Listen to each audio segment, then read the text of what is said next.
Have you ever noticed that our grandparents ate clarified butter ghee with almost every meal? Buttered flatbread, lentils cooked in ghee, rice topped with a generous spoonful, and yet many of them lived well into their 80s and 90s, active and strong, with barely a mention of cholesterol or heart disease. We have swiped the ghee for bottles labeled heart-friendly, refined vegetable oil, and somehow heart attacks, strokes, and diabetes are skyrocketing. Young men and women in their 30s and 40s are facing cardiac events. Something does not add up. Today, I want to pull back the curtain on one of the biggest myths in modern nutrition, drawing on the experience of vascular surgeons who have operated on thousands of blocked arteries, along with what current science actually says. We are going to answer one question: is ghee really your heart's enemy? Or have we been blaming the wrong thing all along? How do arteries actually get blocked?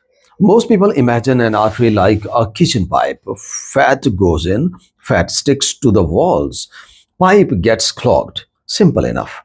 Except that is not how it works at all. Your arteries are living tissue. The innermost layer is called the endothelium, a delicate, dynamic lining made of living cells. And here's the key insight that changes everything. Plaque does not stick to a healthy artery wall.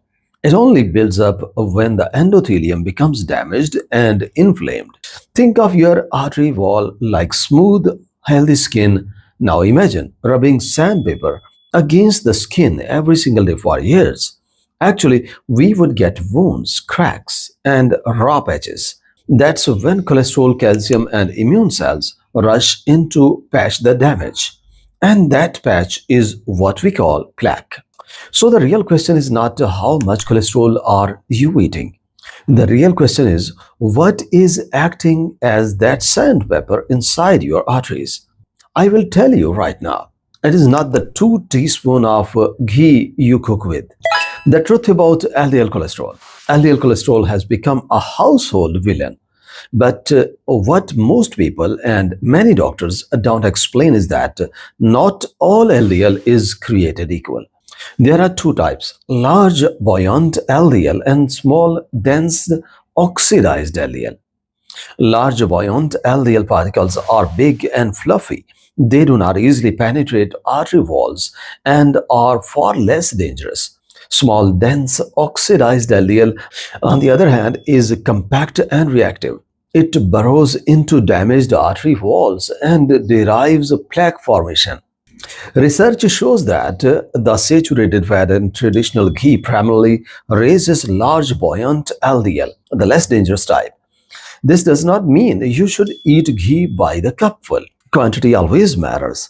But if you are metabolically healthy, your blood sugar is in a normal range, and you are physically active, 2 to 3 teaspoons of real traditional ghee per day poses very little risk and may actually be beneficial.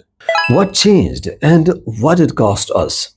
Vascular surgeons who have been practicing for decades often describe the same pattern of surprise early in their careers.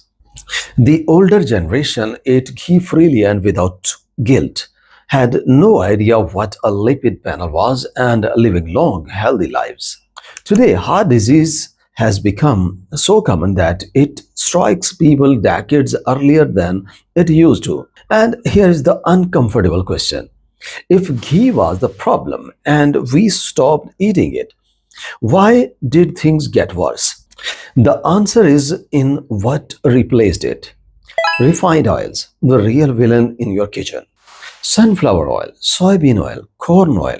These are the oils marketed as heart healthy alternatives. But there are two serious problems nobody talks about.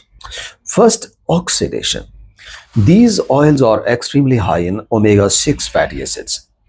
When you heat them at high temperatures, especially if you reheat the same oil multiple times, as is very common, they oxidize and release compounds called aldehydes and free radicals. These are the actual sandpaper scraping away at your arterial lining, causing the inflammation and damage that leads to plaque. Second, the omega imbalance.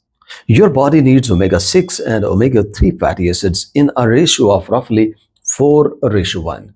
But with widespread use of refined vegetables oils, many people's ratio have ballooned to 20:1 or higher.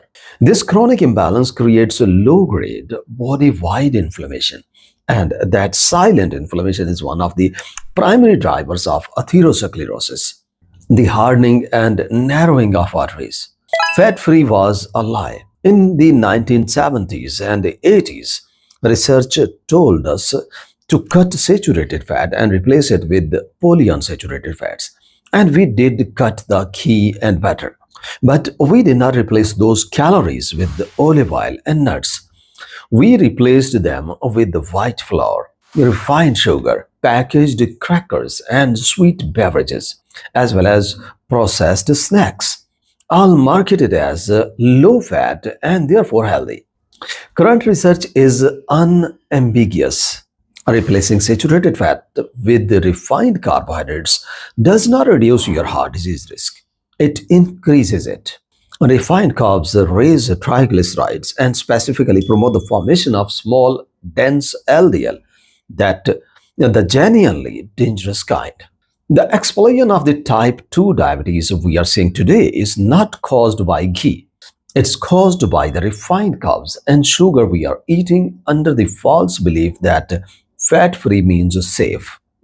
Real cases or real lessons. Vascular surgeons regularly see patients who come in with severe arterial blockages in their legs, so severe they can barely walk. When asked about their diet, many say the same thing.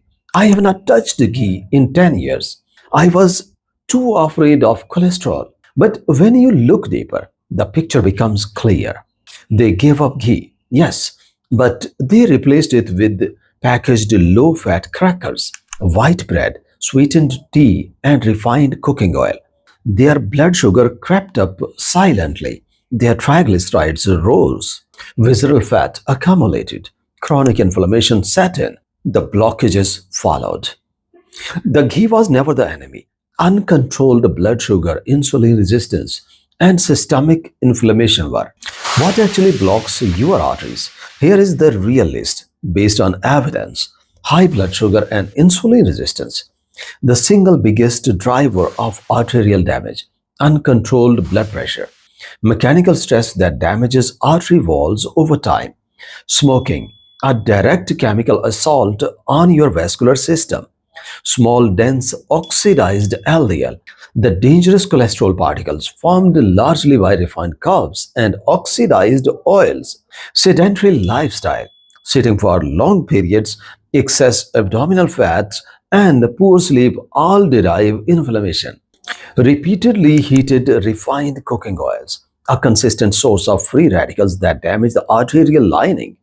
Now, what's not on that list? A moderate daily amount of real traditional ghee. What you should actually do. The path forward is simpler than the diet industry wants you to believe. If you are metabolically healthy, enjoy 2 to 3 teaspoons of real ghee daily without guilt. Use ghee or cold pressed oils for high heat cooking. Never reuse oil that has already been heated. It becomes genuinely toxic.